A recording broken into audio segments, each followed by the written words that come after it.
Gabby Petito has not been heard from for weeks. Petito disappeared while on a cross-country road trip with her fiancé, Brian Laundrie. When most people think about the Gabby Petito case, they think about the tragedy of a young woman who went on a cross-country adventure and never came home. But what makes this case so disturbing is not that we don't know what happened. We do. Brian Laundrie killed her.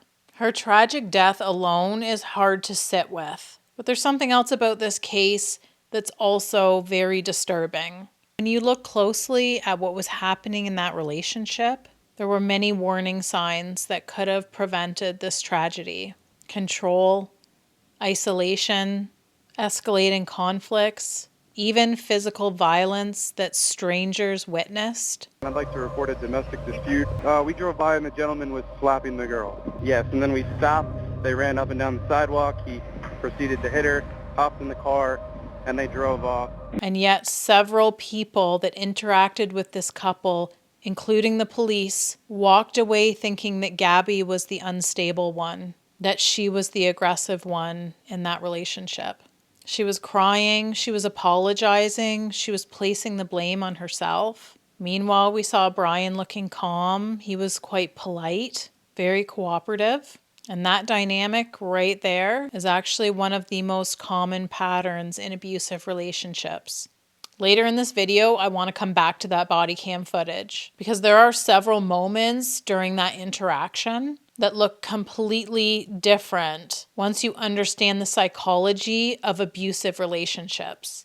So today I want to talk about the Gabby Petito case a little bit differently. Not as a true crime recap, but a conversation about the warning signs that were present long before Gabby died and what we can actually learn from this tragedy. Because when you understand the psychology behind relationships like this, you start to see how situations like this can slowly escalate and how recognizing certain patterns earlier could potentially save lives. And if you're not super familiar with the case, that's okay. I'll give enough context as we go so that the conversation still makes sense.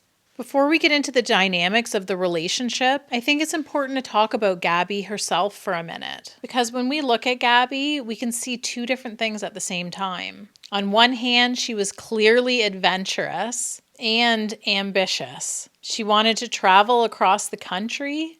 She wanted to document her experience online.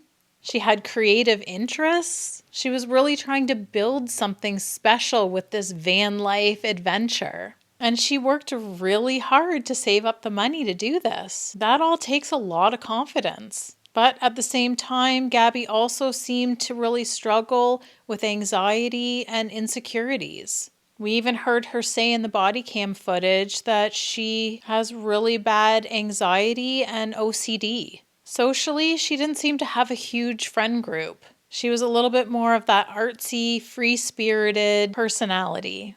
When she moved to Florida to be with Brian, one of the few friends she made was someone that she met on Bumble BFFs. And even that friendship was something that Brian reportedly didn't approve of. And that might sound like a small detail, but psychologically, this is an important piece to remember. One of the earliest patterns that shows up in controlling relationships is a partner slowly undermining the other partner's independence and outside connections. For example, Gabby was working really long hours at Taco Bell, earning money for this big van life adventure that they were planning. But Brian didn't like that. He didn't like her spending so much time with her coworkers. He reportedly described them as just losers who worked at Taco Bell, which it was interesting that he was criticizing people in that way, judging other people's life choices when he wasn't particularly thriving himself. But that kind of behavior does serve a purpose. If you make someone feel like the people around them aren't good enough, they might start to spend less time with those people. So over time, their world gets a whole lot smaller, and the relationship becomes their main source of connection. That's one of the early ways that isolation starts to happen. Isolation rarely starts out as something dramatic.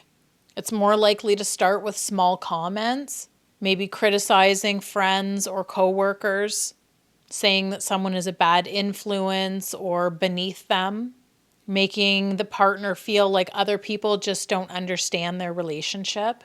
Over time, that can slowly reduce the amount of people that the person spends time with. And when someone becomes isolated from family and friends, it becomes much harder for them to recognize unhealthy patterns or to get outside perspective.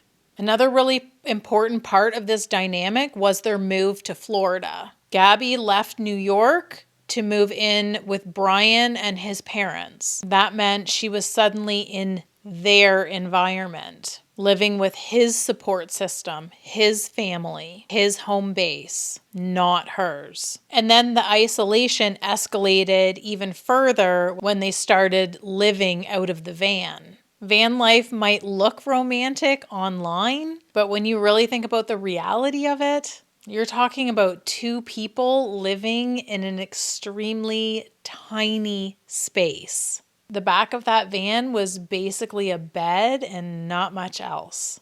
Constant proximity, very little to no privacy. And having so little personal space means that if an argument does start, there's really nowhere to go. No room to go cool off in. No real ability to spend a few hours apart.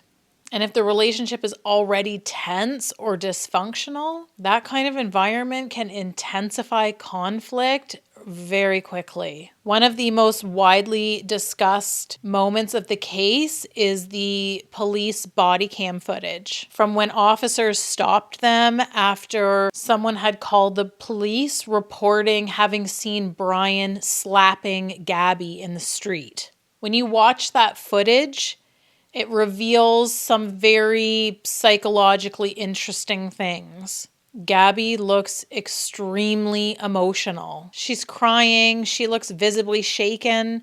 She's apologizing. She's blaming herself for what happened. She's telling the officers she has really bad anxiety. She has OCD. Meanwhile, Brian's looking very calm. He's polite. He cooperates with the officers. He's explaining things to them in a pretty controlled manner. And situations like this are often misread by people.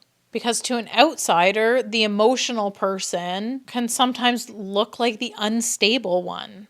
But in abusive dynamics, that pattern is incredibly common. The abusive partner appears calm and reasonable. Meanwhile, the victim looks overwhelmed, emotional, even chaotic. But that emotional reaction is often a trauma response. You're seeing someone who has been under pressure and conflict and is trying desperately to keep the situation from escalating. Meanwhile, the other person appears calm because they're used to controlling the narrative. That's one of the reasons that abusive partners can appear so calm in these situations, because they're used to managing how they present themselves to other people. Control is very important to them. So when the police arrive or outsiders become involved, they may switch into a very composed and cooperative mode. They seem very reasonable and even helpful. They may even frame themselves as the one trying to manage their partner's emotions. Meanwhile, the other person who has been under stress and conflict for hours or days may finally break down in front of authorities. To someone who doesn't understand these dynamics, it can look like the emotional person is the one causing the problem. But emotional distress is often a response to ongoing tension and fear. And this is where I think it's fair to have a conversation about the police response in this case. Because the officers on that scene were clearly trying to follow their procedure, but situations involving abusive dynamics require very specific training to recognize what you're actually looking at. Just because someone appears calm doesn't mean that they are safe. And just because someone appears emotional doesn't mean that they are the aggressor. The officers were trying to determine who started the physical altercation. But when a witness reports seeing one partner slap the other, that's already a significant red flag. Situations like this need to be evaluated through the lens of domestic violence dynamics, not just who seems calmer in the moment. Another thing that often happens in abusive relationships is that the victim starts blaming themselves for the conflict. And you can hear Gabby doing this in the footage. She's saying she caused the argument. That self-blame is very common, especially for people who are empathetic, anxious, or conflict avoidant. They're trying to fix the situation. They try to take responsibility. They try to calm the other person down. And that can actually end up making them look like the unstable one, when actually they're just reacting to an unhealthy dynamic. There's a few psychological reasons why victims often do this. Sometimes it's about trying to de-escalate the situation. Sometimes they're trying to protect the relationship. There's another possibility here that I think is worth talking about. Many women grow up with the understanding that in domestic violence situations, the man is often assumed to be the aggressor. So some women may actually try to take blame in order to protect their partner from getting into serious trouble, especially if they believe the situation was just an argument that got out of hand and they don't want it to escalate into arrests or legal consequences. And it does appear that that's what Gabby was doing in this moment, which adds another layer to how this situation may have been misread. Because when the person who was hurt is actively blaming themselves and trying to minimize what happened, it can completely change how authorities interpret the situation. This is why responding to domestic violence situations really requires specialized training, because the dynamics are rarely straightforward. Victims may minimize what happened. They may try to protect the person who hurt them. They might take responsibility for things that were actually not their fault. So simply asking both people what happened and deciding based on who appears calmer or who blames themselves can so often lead to the wrong conclusion. By the time of that police stop, there were already several warning signs present in that relationship. Physical violence, isolation from friends and family, constant proximity in a stressful environment, and escalating conflict. Those are all factors that increase the risk of a relationship becoming dangerous. And unfortunately, in this case, things escalated to the worst possible outcome. Situations like this are exactly why training around domestic violence dynamics is so important. Because without that understanding, it's very easy to misread what's happening. You might be wondering why someone like Gabby could end up in a relationship like this. But that question can be misleading. Because individuals who are controlling or manipulative often gravitate towards partners that have certain traits. Empathy, sensitivity, a tendency to take responsibility for conflict, a desire to keep the peace. When someone has those qualities, they might try really hard to make the relationship work. They're more likely to give the other person the benefit of the doubt. They might blame themselves when things go wrong. And unfortunately, those traits can make them more vulnerable to manipulation. So when we look at how tragedies like this could be prevented, there's rarely one simple answer, but there are several things that can make a difference, and support systems outside of romantic relationships, and helping people recognize patterns of control and isolation early, because those patterns often appear long before violence escalates.